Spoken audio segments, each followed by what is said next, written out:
bisan maki-update kita unsay mga katikaran karon sa ato ang mga viral entertainment world.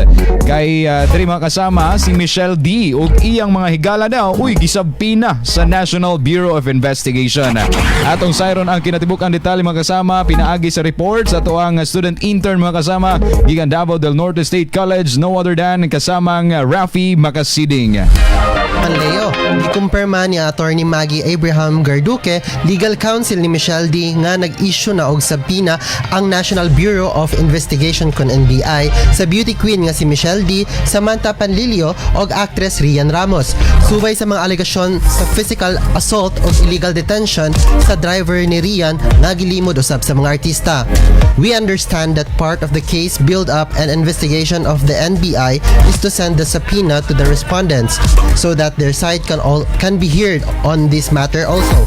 Kini sumala kay Attorney Maggie ug dugang niya nga andam mag-comply ang artista.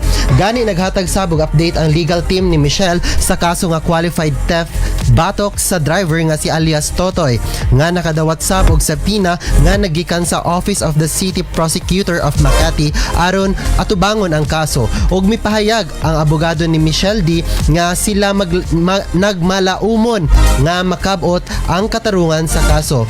Sa pikas bahin nangandam sad ang kampo ni Rian Ramos sa pagpasaka og civil and criminal cases batok sa mga individual nga nagpakaylap og mga pamahayag nga libeloso. Og giawhag sa kampo ni Rian ang publiko nga panalipdan ang katungod og dignidad sa mga kababaihan sa haduol na ang kasaulugan sa Women's Month Panleo.